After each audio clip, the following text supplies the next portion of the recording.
Bom dia a todos. Em primeiro lugar, agradecer a participação. Nós estamos aqui com um grupo de bastante pessoas nesse webinar. É um canal importante para Módulo. Nós separamos aqui 3 especialistas nossos, né? O Cássio Ramos, que é diretor de serviços da Módulo, o Nilson Viana, que é sócio fundador da Smart Cyber, que é uma empresa associada, e eu, que sou sócio fundador da Módulo, Fernando Neri. Eu vou começar falando, passar para o Cássio e logo depois passo para o Viana. O tema que nós vamos tratar vai ser gestão integrada de segurança cibernética, gestão integrada de riscos em segurança cibernética, e nós vamos mostrar por que esse aspecto é um aspecto bastante relevante nesse momento. Muito bem. Então, o nosso ponto, né, que nós procuraremos nessa parte responder é porque você deve implementar a gestão integrada de riscos em segurança cibernética, né? Até separamos ali por causa da importância de cada uma das palavras, da gestão da gestão integrada e dos riscos dentro desse contexto.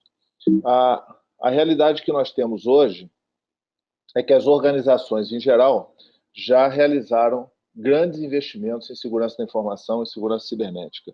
Então, praticamente todas as empresas, né, desde quando, em 96, surgiu a internet comercial, investiram muito em segurança cibernética, investiram muito em segurança da informação. Por outro lado, né, as pesquisas estão destacando que os ataques cibernéticos hoje são alguns dos maiores riscos, né, na verdade, das maiores ameaças ao negócio. Então, eu vou mostrar para vocês aqui uma pesquisa que saiu na semana passada, que mostra que, em primeiro lugar, nos riscos globais, estão os desastres naturais e as ameaças cibernéticas estão em segundo. Mas quando você olha em termos do negócio, a ameaça cibernética, né, ela está em primeiro lugar. Bom, se as organizações já colocaram muito dinheiro nisso e, mesmo assim, os riscos são as maiores ameaças ao negócio, e agora? O que fazer, né? Obviamente, a proteção cibernética não depende exclusivamente de elementos internos, depende também dos aspectos externos. Ou seja, se um sistema operacional ele tem uma falha que é explorada num ataque, isso é responsabilidade do fabricante do sistema operacional. Mas se esse sistema operacional não foi atualizado, isso é responsabilidade interna da equipe de infraestrutura. E o grande desafio é exatamente poder balancear os elementos externos e os elementos internos e transformar isso aí em um modelo de gestão. Vocês podem procurar na internet, né, Global Risk Report, também no LinkedIn da Módulo. Nós temos o link para essa pesquisa e fizemos um pequeno artigo falando sobre ela. Esse relatório ele é divulgado anualmente dentro do Fórum Econômico Mundial, inclusive o Trump, por exemplo, hoje vai estar falando no Fórum Econômico Mundial, e pela primeira vez ele destaca os ataques cibernéticos no topo dos riscos do mundo todo. É claro que se vocês olharem, por exemplo, essa pesquisa estratificada nos Estados Unidos, na Alemanha, o ataque cibernético está na frente, inclusive, desses pontinhos verdes aí que estão no canto superior direito, que são principalmente os desastres naturais e problemas do clima e do tempo. Então, o ataque cibernético ele está como uma ameaça global. Nota que não é ameaça de TI, é ameaça global mesmo. Comparado, por exemplo, com a migração em larga escala, né, o que está acontecendo principalmente na Europa, e também os ataques terroristas. Então, quando a gente vê um ataque terrorista que choca todo mundo, em termos de risco, né, considerando os maiores especialistas do mundo, eles estão razoavelmente abaixo dos ataques cibernéticos. Então, você vê que essa aí é uma matriz XY, na qual você tem a probabilidade, né, no eixo X, o impacto no eixo Y, e o ataque cibernético está em terceiro em termos de probabilidade e está em sexto em termos de impacto. Mas se você olhar os negócios, né, comparando aí com a crise da água, desastres naturais e até armas de destruição em massa, o negócio ele é mais impactado realmente pelos ataques cibernéticos. E hoje, né, com os desafios de tecnologia, transformação digital, IoT, nuvem, Data Analytics, blockchain, a própria regulação do GDPR, que é a regulação de privacidade, os conceitos de indústria 4.0, o uso de dispositivos móveis, o aumento do ransomware, né? Tudo isso aí não exige só você ter segurança cibernética. Hoje você tem que mostrar a segurança cibernética, você tem que prestar contas de segurança cibernética, e nós já vamos ver isso aqui. Nota algumas notícias que saíram bem recentemente. A maioria das coisas que nós estamos mostrando são de 2017 e 2018. Então, nos últimos anos, né, cresceu bastante, talvez não o conceito de segurança cibernética, mas também a exigência de segurança cibernética. Então, se nós olharmos simplesmente essas notícias aqui, o IATA ele determinou que todas as organizações de agência de turismo e companhias aéreas têm que fazer segurança cibernética no seu ambiente de meio de pagamento. O Banco Central, em setembro do ano passado, ele abriu uma consulta pública de segurança cibernética para bancos. Na verdade, banco aí está uma palavra assim, mais popular, né? Mas é para instituições financeiras. Isso já acontece nos Estados Unidos e na Europa. A comunidade europeia ela tem as regras de segurança cibernética para a maior parte das linhas de negócio, mas aqui no Brasil, vocês podem procurar, tá? Procura segurança cibernética e Banco Central, que vocês vão chegar na resolução do Banco Central que trata sobre segurança cibernética, que é, hoje, uma das maiores ameaças ao sistema financeiro. O próprio governo federal brasileiro ele tem os requisitos mínimos de segurança da informação. Nós podemos ver que a regra da União Europeia, né, a regra de privacidade, ela rende várias multas, inclusive quando você tem informação de qualquer cidadão europeu, você se submete aos chamados GDPR. E anteontem, o Fórum de Davos, né, do Fórum Econômico Mundial, criou o Centro Global de Combate a Cybercrimes. As maiores empresas do mundo e os maiores governos do mundo, eles vão estar submetidos a esse ambiente, né, que foi criado exatamente para criar um ambiente de colaboração das maiores empresas mundiais e também dos governos do G20. O Brasil é signatário desse Centro Global de Combate a Cybercrimes. Isso aí aconteceu anteontem. Então, a segurança cibernética não é mais uma exigência de TI, ela não é mais um recurso da área de infraestrutura, ela é uma exigência de negócio, ela é uma exigência que está vinculada ao seu negócio. Então, hoje, conversar com a autoridade governamental, conversar com o presidente de uma companhia sobre segurança cibernética é um assunto que está dentro da preocupação dele. A maior demanda que nós vemos hoje, é onde eu entendo que nós podemos ajudar, né? Você vê aí que as pessoas estão falando hoje, são pessoas com bastante experiência nesse assunto, na gestão. A gestão é a maior demanda. E nós não temos dúvida que se você não criar um modelo de gestão, você não vai ter a menor ideia, não vai ter a menor ideia do que vai estar acontecendo. Então, é importante você conduzir. Se você não conduzir, você vai ser conduzido. E nós estamos apresentando nesse webinar de hoje exatamente essa questão da gestão. Bom, deixa eu só abrir um parêntese. Se alguém quiser fazer uma pergunta, fica à vontade, tá? Basta escrever que nós vamos responder no finalzinho. Então, vocês, por favor, fiquem à vontade. Se quiser solicitar um documento ou fazer uma pergunta, nós estamos à disposição de vocês. Muito bem. Quais são, então, os desafios à segurança cibernética? Convencer a alta gestão. Então, acho que hoje é o melhor momento que tem para se fazer isso, porque esse assunto realmente está nas rodas da alta gestão. Depois, saber gerir, ou seja, gestão não é bom senso, gestão é técnica, então você tem que saber gerir para gerir segurança cibernética. O outro ponto é ter uma metodologia. A nossa sugestão é que você tenha uma metodologia baseada em gestão de riscos. Vamos falar sobre isso. Ter indicadores e ter benchmark. Hoje já existem indicadores internacionais, consensos internacionais, que você pode comparar a sua infraestrutura, a segurança da sua infraestrutura. Outro desafio é que o ambiente é muito complexo, ele é muito grande, ele é heterogêneo, é volúvel, tem alta incerteza e depende da tecnologia e está mudando todo dia. E as ferramentas também são diferentes. Não basta você ter apenas uma ferramenta, você precisa de várias ferramentas, e para você ter várias ferramentas, você tem que ter um modelo, um modelo de gestão. Então, você tem um firewall, tem regras, né, em diferentes equipamentos, você tem o antivírus, você tem os seus alarmes, você tem a assinatura de grandes vulnerabilidades que vão surgindo, e como é que você faz a gestão. Então, nossa visão é que é necessário realmente gestão da segurança cibernética. Bom, como que eu vou, então, convencer a alta gestão? O primeiro, né, é criar um ambiente, criar um clima no qual as ameaças cibernéticas não são risco à TI, são risco ao negócio. O segundo ponto é que a segurança cibernética é um pré-requisito para a transformação digital. Então, você pode usar exatamente esse argumento. As empresas estão discutindo a indústria 4.0, estão discutindo transformação digital. A segurança cibernética é um pré-requisito para você entrar nesse jogo. Outro ponto é que as maiores organizações do mundo, tanto empresas quanto governo, estão se protegendo. E quem ficar para trás vai estar mais vulnerável, porque, obviamente, se você tem um ambiente de ataques, se você tem os seus vizinhos protegidos e você não se protege, você vai ser atacado.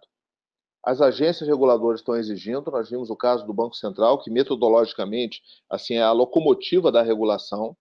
Os clientes estão exigindo, né? Nós temos, por exemplo, os maiores bancos brasileiros, eles exigem segurança cibernética dos seus fornecedores, em termos de contrato, em termos de responsabilização e em termos de seguro. E o risco, ele é sistêmico, ou seja, não é, por exemplo, como onde eu vou colocar o meu centro de distribuição. Eu vou colocar dentro de um condomínio, eu vou colocar no meio da favela. O risco aqui é sistêmico, ou seja, qualquer lugar do mundo que surja o ataque, você pode ser uma vítima. Como, então, que nós podemos ajudar dentro desse processo de implementação de gestão integrada de risco em segurança cibernética? O primeiro ponto é usar uma metodologia baseada em risco, ou seja, nós temos aí a ISO 27005, mas surgiu, no ano passado, foi lançado o COSO 2017, e também esse ano vai ser lançado, agora em fevereiro, a ISO 31000-2018.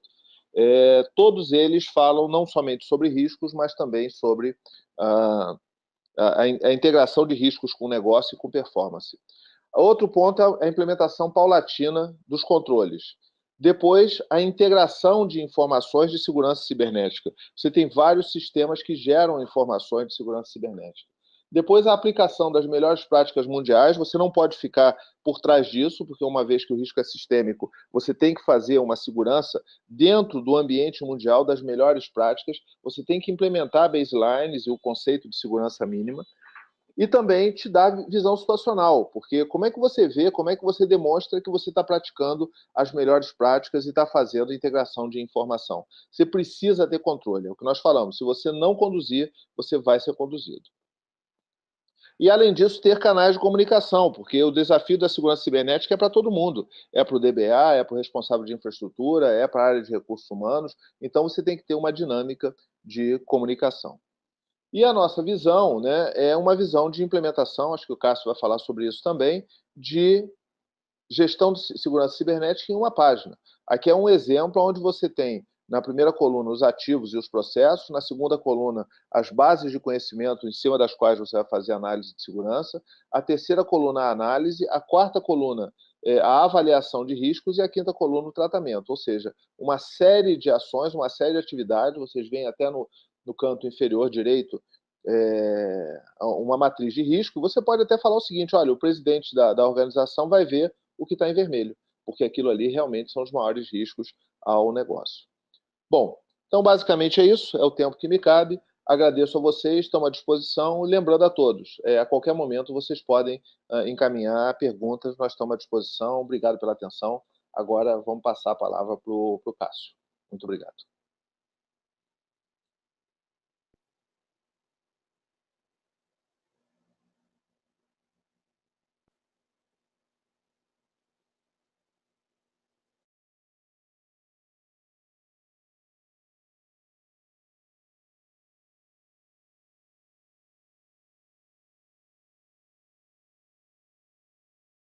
Bom dia a todos. Eu me chamo Cássio Ramos. Primeiramente, eu queria agradecer a participação de todos. É um prazer e um privilégio me dirigir a esse público. Eu dei uma analisada, tem muita gente conhecida, eu agradeço a presença de todos, e os desconhecidos também agradeço por despenderem um tempo para prestigiar esse nosso webinar, que é muito importante para a empresa. A ideia dessa minha parte no webinar não é apresentar uma solução completa de segurança cibernética, e sim uma análise de segurança cibernética, ou seja, para que a gente consiga mostrar uma foto da segurança cibernética de uma instituição usando alguns frameworks de mercado, com foco principal no framework da ISO 31000 e do top 5 do CIS. É claro que existem outros frameworks por trás disso, mas a gente vai focar nesses dois para que seja mais visual a todos. Então, a minha agenda é detalhar rapidamente o framework que vai ser utilizado, a metodologia que a gente trabalha. Eu vou falar um pouco do CIS e os serviços que são importantes para a gente nessa apresentação. Vou falar um pouquinho sobre cada um dos 5 principais controles. O CIS tem 20 controles, nós vamos trabalhar aqui nos 5 principais. E vou apresentar rapidamente o módulo Risk Manager e a arquitetura que a gente usa para fazer essa análise.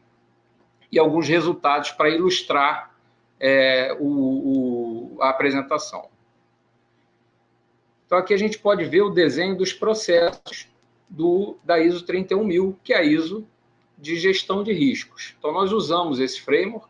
A nossa ferramenta ela é alinhada, ou seja, esses processos são refletidos na nossa ferramenta, no módulo Risk Manager, de forma que a gente possa tratar os riscos de qualquer natureza, mas, nesse caso, os cibernéticos, tendo uma base, uma orientação de um framework bastante utilizado. Então, os processos ficam refletidos na ferramenta, tanto estabelecimento do contexto, identificação dos riscos, análise, avaliação, tratamento, monitoramento e análise crítica e comunicação e consulta. Daqui a pouco eu vou contextualizar vocês numa arquitetura de integração desses processos com ferramentas. Aqui no centro tem a nossa metodologia, que é o como a gente realiza a análise. A nossa metodologia se chama Meta Framework e está na versão 2.0. Temos aí, então, o inventário, análise, avaliação e tratamento, e do lado direito, o detalhamento de cada uma dessas fases, com as suas respectivas atividades e entregas. E o framework que a gente utiliza para entregar projetos está aderente com o PMBOK do PMI, ou seja, a gente usa também as melhores práticas de gestão de projetos para fazer a entrega e tornar as atividades do projeto visíveis para todas as partes interessadas. Rapidamente, o que é o SANS, o que é o CIS, é um instituto sem fins lucrativos, cuja visão é ser uma referência global em segurança cibernética, e estão fazendo isso com bastante propriedade. E a missão deles, uma das missões, a mais importante, é identificar, desenvolver, validar e promover as melhores práticas de segurança cibernética. O CIS oferece diversos serviços, mas para a nossa apresentação, os dois mais importantes são o estabelecimento dos 20 controles básicos, os 20 controles de segurança cibernética, que são os controles que são divididos em 2 categorias. O top 5, que são os controles chamados de higienização, ou os controles de saneamento, em que o CIS define que, se efetivamente implementados, reduzem as possibilidades em 85% das ameaças atingirem seus objetivos. E se forem os 20 implementados, aí o percentual chega a 94%. Obviamente, cada controle desse tem seus subcontroles. Nós não vamos detalhar os subcontroles aqui, mas são vários controles e subcontroles de forma a ser bastante ampla a implementação. E a implementação dos 5 primeiros não é algo simples. E os benchmarks de segurança são, então, as melhores práticas de configuração de equipamentos de várias tecnologias. O CIS entrega isso como serviço, é um serviço gratuito, que ele define quais são as melhores configurações que a gente deve fazer para equipamentos de diversas tecnologias. A Módulo recebe essas configurações, são gratuitas, e transforma isso em base de conhecimento na nossa plataforma, e daqui a pouco eu vou detalhar um pouco como é que a gente faz isso. Então, agora já entrando no cenário dos controles, né? Então, o primeiro controle a ser implementado é uma observação é que os controles, a melhor prática é implementar o controle na sua ordem crescente. Então, o primeiro controle a ser implementado deve ser o top 1 e assim por diante, 2, 3, 4 até chegar ao 20. Então, o primeiro controle a ser implementado é ter um inventário autorizado e não autorizado de hardware. Isso significa que a gente precisa conhecer o nosso parque computacional, seja ele de qualquer natureza. Então, o que a gente inventaria nesse primeiro controle? Os dispositivos, sejam locais ou de nuvem, desktops, laptops, smartphones, tablets, access points, ferramentas de segurança, firewalls, IDS, proxies, centralizadores de logs e etc., telefones IPs, impressoras, storage e outros dispositivos. Nesse inventário, nós devemos ter, por exemplo, versões de sistemas operacionais, aí a gente já começa a ter uma ideia de sistemas operacionais atualizados ou não. Essas versões por tipo de sistema, Windows, Linux, VMware, Android e etc. Os seus números de série, respectivos, nomes, endereços lógicos, endereços IPs e os responsáveis por aqueles dispositivos. Além disso, os fabricantes, para que a gente tenha uma ideia das garantias. É muito importante para o gestor entender o que dentro do parque dele tem garantia do fabricante e quais foram as datas de aquisição, para que se tenha um entendimento exato do ciclo de vida daquele equipamento. E como é que a gente automatiza um inventário? Então, existem protocolos de comunicação de rede com dispositivos. Aí tem um exemplo, né, o ICMP, o WMI, o SSH e o SNMP, que são protocolos que um dispositivo consegue conversar com outro e receber informações de inventário.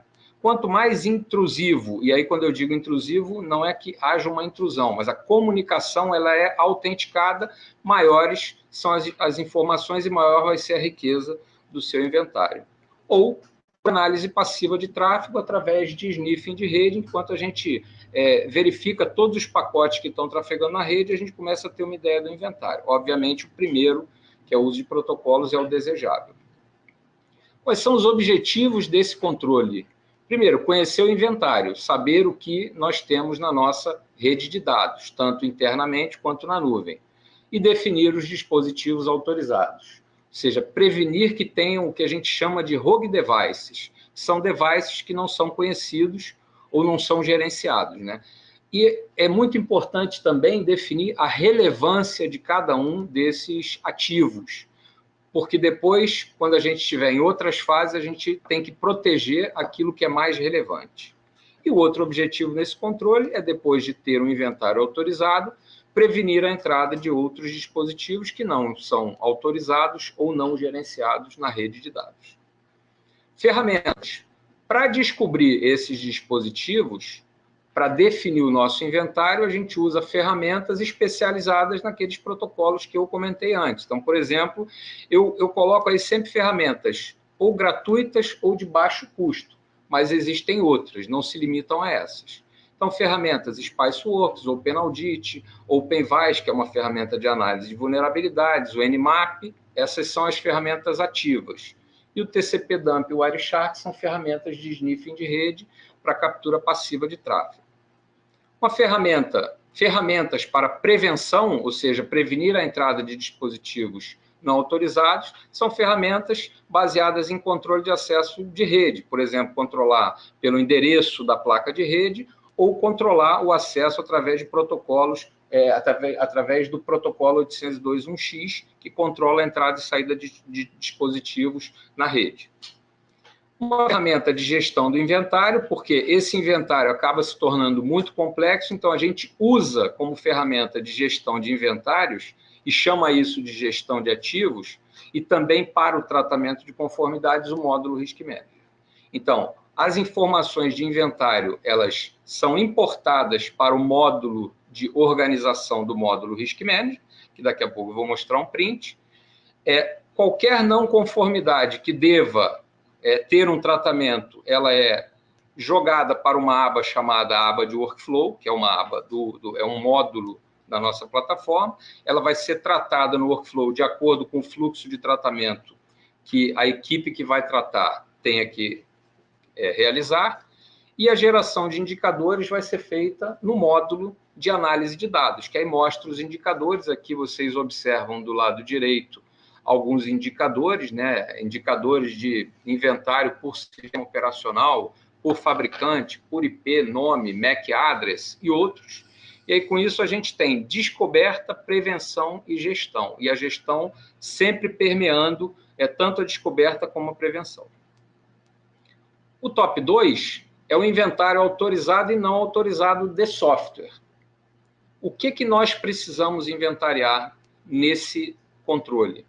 Os serviços disponibilizados por servidores, por exemplo, DNS, Active Directory, DHCP, Apache, MySQL e outros tantos, e software instalado tanto nos servidores, desktops, laptops e outros dispositivos, como, por exemplo, dispositivos móveis. Como é que se automatiza esse inventário? Usando aqueles mesmos protocolos ditos anteriormente. E quanto mais intrusivo, maior vai ser a riqueza de detalhes do inventário. Quais são os objetivos desse controle, do segundo controle? Conhecer o inventário e definir que softwares são autorizados, e aí já considerados homologados, e licenciados para estarem sendo utilizados dentro do parque. Então, quando a gente define isso, agora esse software está autorizado. E aí, padronizar, a padronização de software é muito importante. Uma observação, se nós temos 2 softwares de leitura de documentos PDF, nós vamos ter que ficar procurando vulnerabilidade para 2 tipos de software diferentes, só para ilustrar. Então, se a gente padroniza os softwares que são utilizados, tanto em estações de trabalho, em servidores e em serviços de rede, a gente começa a ficar mais enxuto e a gente tem menos risco dessas vulnerabilidades serem efetivas. Então, padronização e prevenção do uso de software não autorizado. Para que isso aconteça, a gente tem que saber aquilo que é autorizado. As ferramentas para descoberta, as mesmas ferramentas faladas anteriormente. Para prevenção, um exemplo, a PP Locker. Eu não consigo utilizar determinado software porque a ferramenta impede o uso. GPOs do AD e o Puppet, que é para o mundo Linux. Então, eu tenho aí ferramentas para o mundo Windows e ferramentas para o mundo Linux. Continuando aqui na gestão do inventário, também é muito parecido. Esse inventário, ele é importado para o módulo de organização do Risk Manager, onde a gente organiza o inventário, a gestão dos ativos.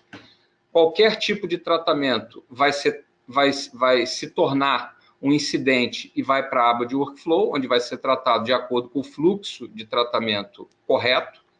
E os relatórios, os indicadores são mostrados no módulo de análise de dados. E aqui do lado direito, a gente tem como ilustração, por exemplo, a gente vê aqui que, nesse exemplo, o parque tem um pequeno percentual de máquinas, servidores ou clientes que têm antivírus instalado, e olha o pequeno percentual que tem antivírus atualizado. Então, o gestor começa a enxergar informações que, mesmo que a equipe não queira mostrar isso, essas informações são informações automáticas que vêm de um inventário, e é um inventário feito através de protocolos de rede. E aqui, alguns softwares instalados e a quantidade deles dentro da tua rede de dados.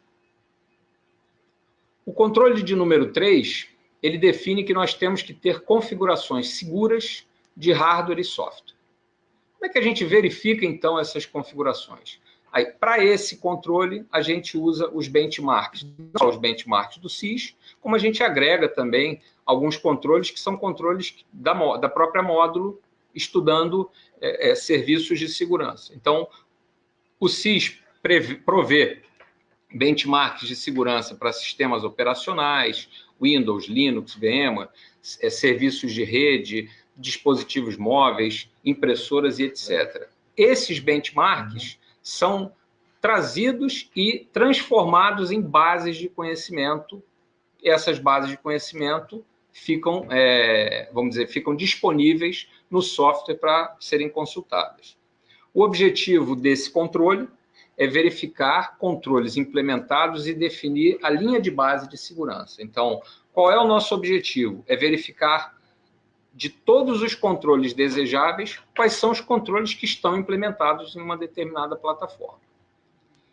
E depois de verificar, implantar os controles, ou seja, tratar esses riscos e criar templates de segurança. Por exemplo, máquinas virtuais com controles já tratados para os sistemas e monitorar as mudanças nesses templates. Então, primeiro a gente implanta, depois a gente cria templates, depois a gente monitora os templates. Ferramentas para descoberta, nós usamos o ModSeek, que é um agente, é um serviço do módulo Risk Manager, que ele consegue se acoplar a um sistema remoto, ou seja, ele se autentica em um sistema remoto e verifica todos os controles que devem ser implementados. E aí ele define quais estão ou não implementados. Para vocês terem uma ideia, assim, a título de exemplo, no Windows Server 2012, existem 309 controles de boas práticas. Então, um analista ele precisa entrar no registro do Windows, verificar permissões de usuários, verificar usuários super privilegiados, enfim. Isso dá mais ou menos 2 dias de trabalho para se executar esses 309 controles. De forma automática, a gente faz em menos de 1 segundo. Então, é a diferença de ter um ferramental e de não ter o ferramental. Então, esses controles são verificados, a gente gera indicadores e trata os eventos num workflow.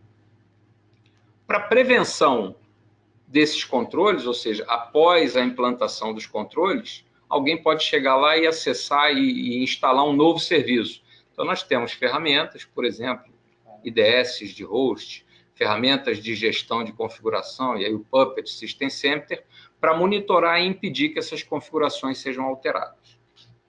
Para a gestão, então, dessa baseline, o que é a baseline? Eu tenho 309 controles, mas eu não tenho gente, não tenho skill, não tenho, eu tenho tolerância a risco, então eu vou definir que desses 309 eu vou implementar só 30.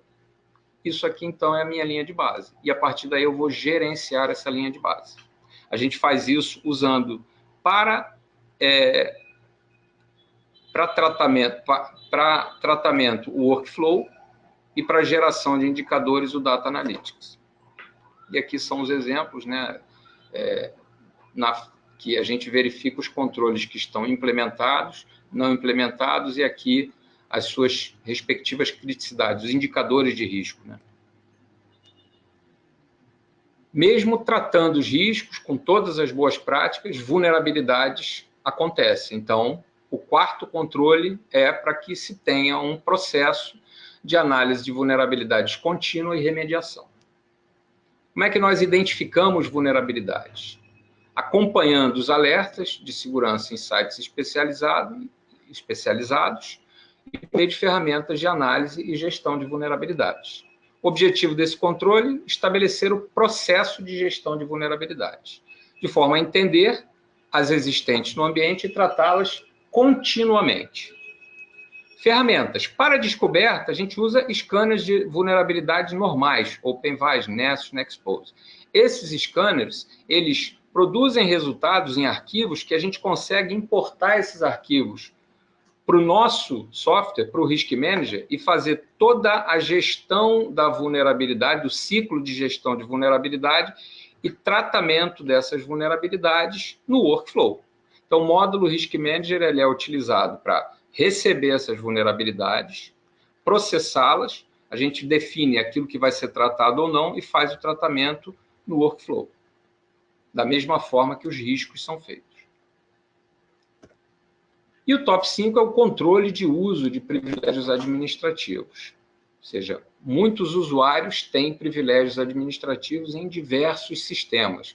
A gente precisa, primeiro, inventariar esses privilégios administrativos, verificar se esses privilégios estão de acordo com o que deve ser, e depois a gente tem que manter um acompanhamento de privilégios que são dados, são retirados para que se tenha a visão em termos de controle de acesso.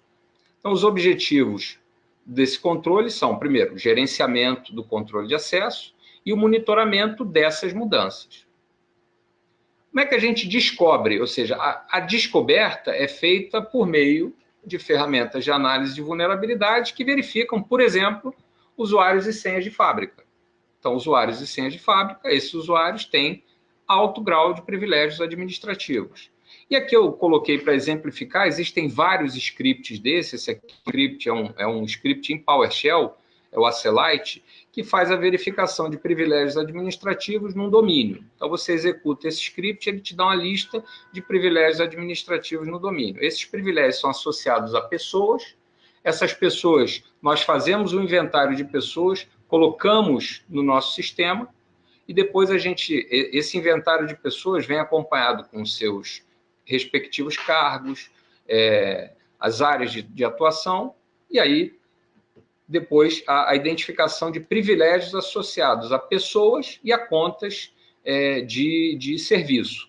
E a partir daí a gente começa a gerar indicadores e verificar se aquele determinado usuário que tem um privilégio deveria ou não ter.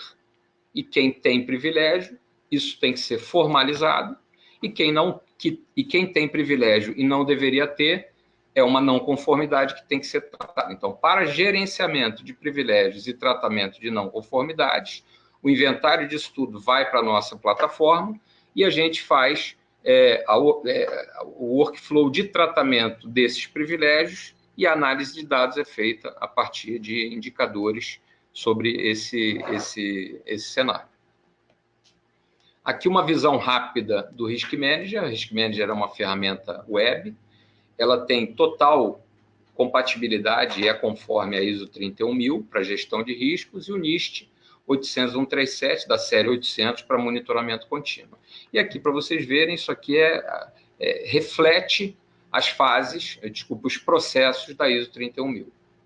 Aqui uma visão rápida de arquitetura, da arquitetura de processos. Então, aqui eu tenho a análise de risco, que tem os processos que são definidos na ISO e que o Risk Manager atende a esses processos. Então, aqui a gente vê os ativos na parte inferior, os processos de contextualização de contexto e identificação de riscos, aqui é inventário e base de conhecimento. A análise do risco é a verificação se aqueles controles estão ou não implementados, então eu posso fazer isso através de scripts automáticos, scripts oval, utilizando, por exemplo, o ModSeek, que é uma ferramenta do Risk Manager, através de uma planilha Excel, através da interface da ferramenta ou através de um aplicativo móvel. Aqui o processo de avaliação é a definição se aquilo que foi analisado na fase anterior será ou não tratado. O que for tratado vai para a aba de tratamento, onde nós temos um workflow. E esse workflow ele pode customizar o tratamento de acordo com o tipo de tratamento que a equipe que vai tratar aquele determinado incidente tem como processo. E aquilo que vai ser aceito é justificado e passa a ser um risco aceito pela corporação. Mas a análise de risco, ela ainda pressupõe que nós precisamos fazer análises de vulnerabilidade e monitorar o ambiente. Todas essas informações de análise de vulnerabilidade e de monitoramento de ambiente, por exemplo, informações de um CIEM ou de um gerenciador de log que vem de todos os dispositivos, essas informações elas migram através das APIs da nossa plataforma e são tratadas aqui, analisadas, avaliadas e tratadas. E aqui na camada de comunicação e consulta é como o usuário consulta e recebe informações do sistema e como as partes interessadas são informadas a partir de cenários ou de eventos ou de incidentes que acontecem no sistema. Aqui algumas ilustrações de casos que nós trabalhamos, aqui são cases fictícios, né?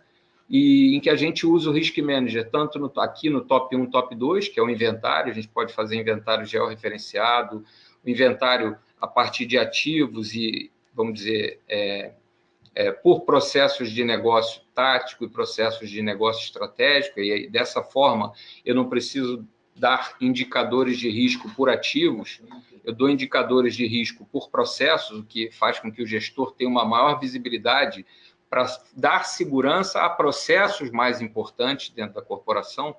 E aqui um Data Analytics da gestão de ativos, em que a gente tem sistemas por localidade, por sistema operacional, por responsável e etc.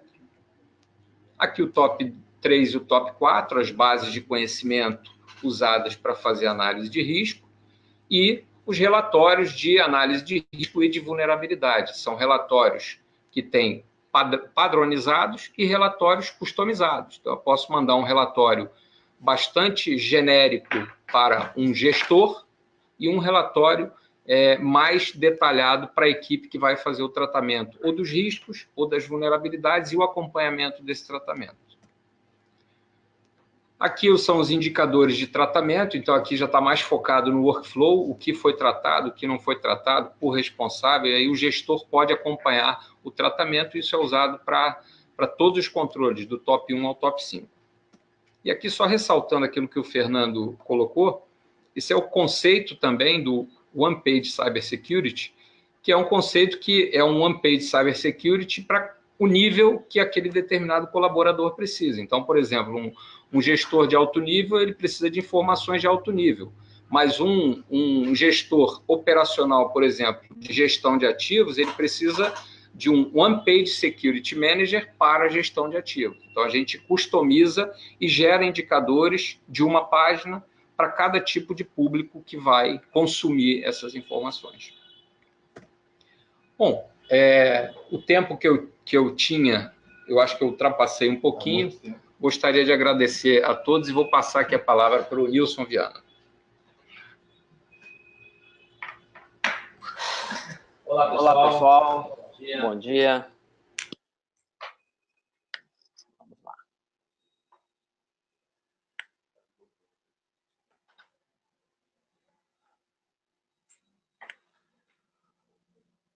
Bom dia, pessoal. Eu sou Nilson Viana, sou diretor executivo da Smart Cyber. A Smart Cyber é uma empresa da Módulo e ela está voltada à área de inteligência cibernética, à área tática operacional da segurança cibernética, ou seja, testes de invasões, análise de vulnerabilidades, inteligência, análise de malware, forense, enfim, todas essas atividades voltadas ao campo tático operacional, a Smart Cyber tem feito dentro das atividades do Grupo Módulo. A nossa visão de atuação, ela passa por esses 3 pilares que nós trabalhamos, que é a prevenção, muito ligada ao compliance, às verificações, aos checklists, ao inventário, às 5 fases iniciais do CIS, dos top 5. Mas nós temos sempre que observar que a segurança não é só o compliance, mas a segurança ela passa pelo monitoramento, que está ligado à sua reação, ao seu tempo de resposta a um incidente de segurança. Mas também passa pela inteligência cibernética, que nós chamamos aqui no quadro de antecipação. Ou seja, hoje em dia não se faz segurança mais olhando para si mesmo, você tem que olhar para fora, você tem que olhar do ponto de vista da ameaça, você tem que olhar do ponto de vista do atacante, como é que você está do ponto de vista de ser um atacante que vai te explorar. Dessa maneira, você tendo essa visão holística, você consegue otimizar a sua prevenção e otimizar a sua reação.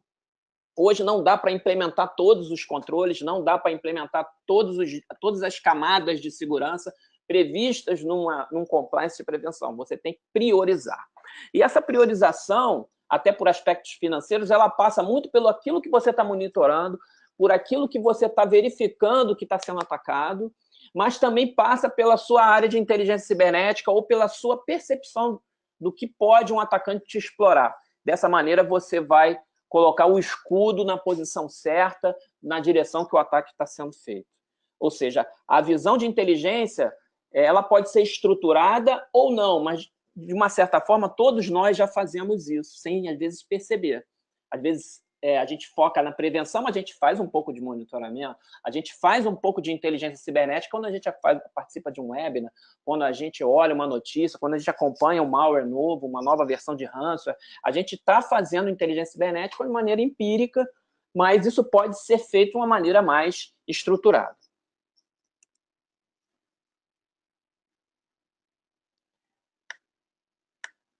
Vamos lá. Então, a variável importante, quando a gente pensa em monitoramento, em inteligência cibernética, ou fazer um teste de vazão, é o seu tempo de reação, ou seja, quanto tempo que você vai demorar para perceber que você está atacado. De fato, nós sofremos ataques diariamente. Se você olhar os logs do teu firewall, ou do teu IPS, ou do teu site, você vai ver que você está sendo varrido diariamente. Milhares e milhares de vezes. O que conseguiu? Quantos phishings você recebe por dia?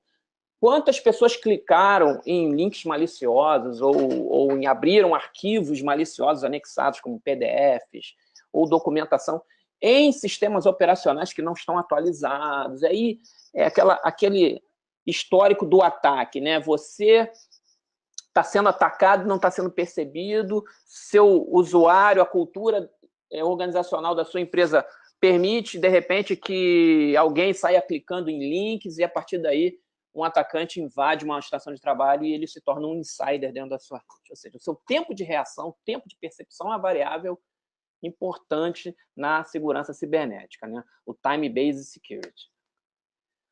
Pegando um gancho aí no CIS Top 20, nos princípios do CIS Top 20, um dos primeiros princípios, e um dos princípios básicos que norteiam a criação dos controles é Offense Informs Defense, ou seja, a parte ofensiva informa como que você deve se defender.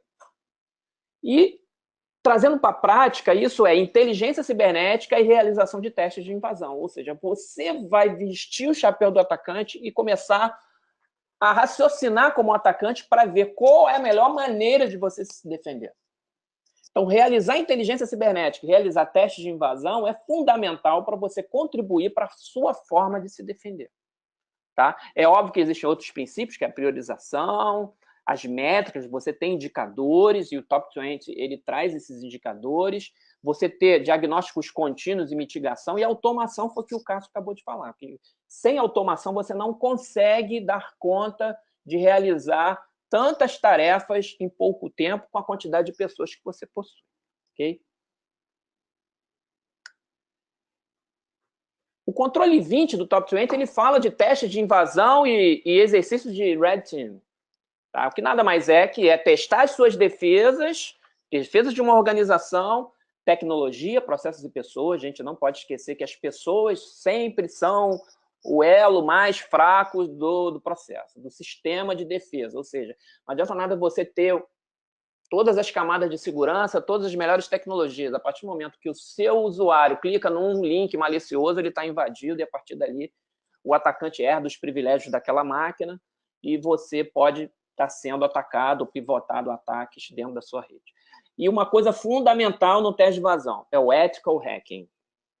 Muito cuidado hoje na contratação de teste de invasão, quem é a empresa que você está contratando, a maneira como essa empresa trata você no processo de teste de invasão.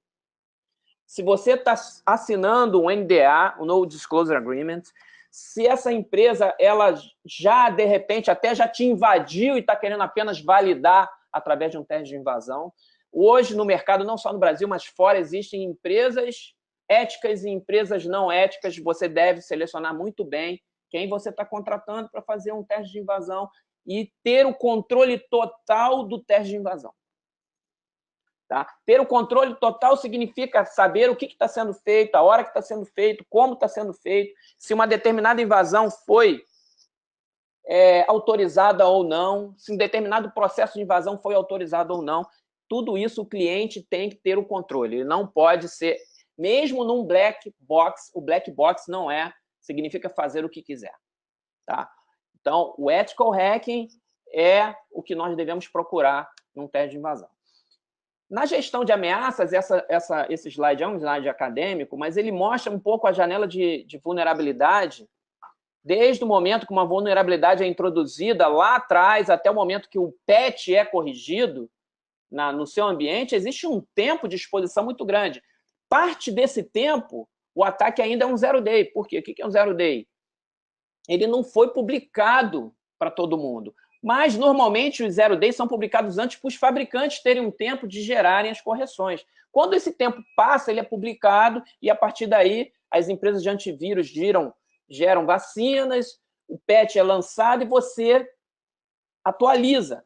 Então, quanto mais tempo você levar para atualizar teu patch, mais tempo você está exposto, sem contar o tempo de que esse exploit estava na selva, né? Release in the wild, ou seja, ele estava ali na Deep Web e você pode já estar sendo atacado e não sabe. Tá? Isso é uma realidade dos dias de hoje. E fazer inteligência cibernética, ter tecnologias que implementem detecção de anomalias, de APTs, etc., é importante hoje, dependendo da sensibilidade do teu ambiente. Tá? Inteligência, por definição, é a coleta, processamento, integração, avaliação, análise e interpretação de informações para qualquer área, não é só para a parte cibernética. Qualquer área, inteligência de negócio, inteligência de fiscalização, inteligência bancária, inteligência de pessoas, ou seja, militar ou não. Inteligência é você coletar, processar, integrar, avaliar para gerar informação. A coleta em si ela é importante, mas sem um processamento, integração, avaliação e correlação, você não está fazendo inteligência. E OSINT, a Open Source Intelligence, é a fonte cibernética, que hoje ela tangencia todas as demais fontes de inteligência. Tá? A fonte cibernética é hoje, sem sombra de dúvida, a maior fonte de informação que existe sobre qualquer pessoa ou instituição. E existem várias fontes. As redes sociais estão aí como fonte de informação aberta. Né? Para você coletar informação, inclusive de marketing da sua empresa, etc., mas também de ameaça. Muita coisa publicada em sites, em fóruns abertos sobre a sua empresa, vazamento de credenciais, enfim. Hoje nós temos que estar atento a muitas coisas que são publicadas em redes sociais, inclusive vazamento de credencial, de login, senha, por exemplo. Tá? Não é só a internet normal, mas a Deep Web e suas várias camadas, várias formas de você acessar isso, ou seja, fora dos motores de busca, estão contendo muitas informações sobre você, sobre a sua empresa, sobre a sua instituição, que podem ser do seu interesse. Você pode monitorar esses ambientes a fim de antecipar algumas ações e ações de defesa contra possíveis ameaças que podem impactar o seu negócio. Tá? Então, por exemplo, vazamento de senhas de LinkedIn, Twitter, Yahoo e Dropbox, por exemplo, vazaram, né? E senhas de milhões de pessoas vazaram. Essas senhas, às vezes, são usadas em ambientes corporativos e, às vezes, a mesma senha é usada num webmail externo e esse webmail é usado para fazer um phishing interno que atingiu milhares de pessoas na corporação. Isso é um dado real, por exemplo, de uma empresa que é cliente nossa e que aconteceu, por exemplo, no ano passado.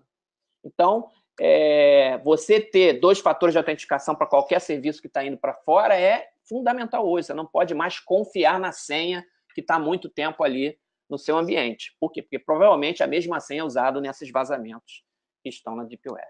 Ok? Isso você pode ir lá em alguns sites, I Have Been Pwned é um deles, que você pode testar se uma das suas senhas vazou em um desses grandes vazamentos que ocorreram aí recentemente. Tá? Uma outra coisa importante na parte de inteligência cibernética é a tempestividade da informação. Não adianta a gente fazer todo o processo e lá no final sair um dado super ultra importante, mas que já venceu. Ou seja, todo esse processo tem que ter um tempo de resposta rápido, porque ele tem que ser tempestivo, ou seja, ele tem que ter o efeito desejado alcançado. Okay? Então, a rapidez com que a informação é disseminada, ela é importante para que a defesa seja eficaz. Tá? No serviço de OSINT, nós utilizamos o método, né, e temos alguns clientes grandes que trabalham conosco, que é o mapeamento de fontes de interesse, a coleta, agregação, filtragem, análise e distribuição dessas informações para canais seguros. Isso pode ser feito de forma automatizada ou com análise humana dentro do processo, dependendo de caso a caso. É um serviço que nós prestamos para alguns clientes que necessitam, às vezes, de maneira temporária ou de maneira contínua, fazer um trabalho de inteligência cibernética, não só para a segurança cibernética, mas para a segurança do negócio também. Tá? E, normalmente, nós trabalhamos com emissão de relatórios, sinopses, alertas em tempo real, fazemos gestão de alarme cibernético em cima das informações que nós coletamos, de maneira que o cliente receba um documento de inteligência a cada tempo, periodicamente, para o seu negócio. Tá? Temos alguns parceiros que nós trabalhamos, e nesse caso de inteligência, quando envolve a arena russa, árabe, chinesa e outras línguas, nós utilizamos parceiros israelenses e americanos no nosso trabalho para complementar a nossa atividade em arenas, por exemplo, da máfia russa e outras questões. O teste de invasão, nós sempre fazemos com NDA, Black Box remoto, Gray Box, White Box, quando se abre toda a informação.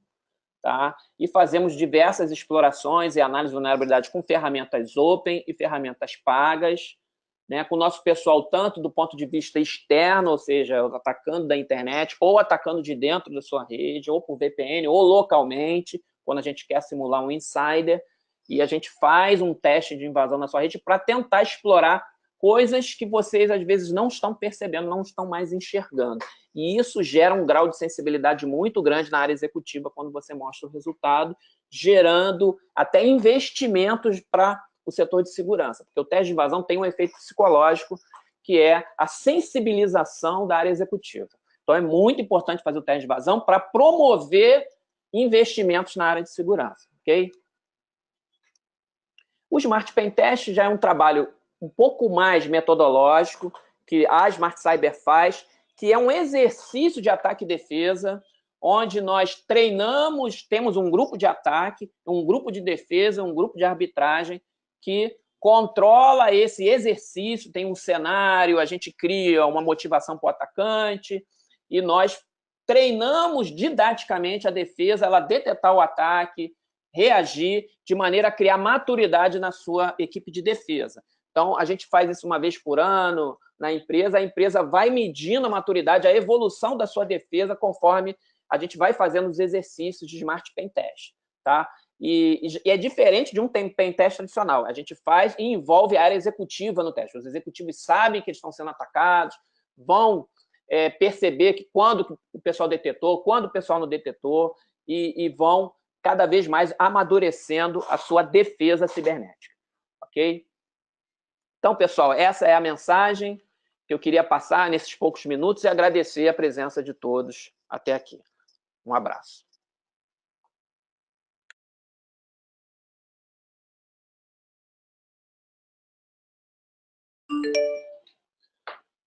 Olá, pessoal.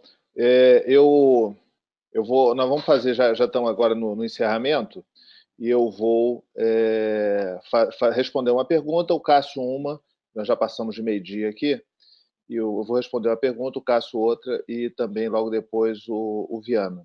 Então, eu vou responder aqui uma pergunta do Bruno, que ele pergunta aqui se poderia indicar aonde obter indicadores padrão para execução de um... Só um minutinho. Desculpe, de um benchmark com os padrões e números da empresa. Existem, né, os padrões do CIS, né, nós falamos aqui, eu comentei, o Cássio e o Viana também, e são em duas linhas, né, ou seja, ele tem o top 20, que é o chamado controles, cada um dos 20 controles, eles têm 6, 7 subcontroles, então você ali, basicamente, é implementado ou não implementado. O CIS, ele é hoje o consenso, ele é o consenso oficial dos Estados Unidos, da Inglaterra e da Austrália.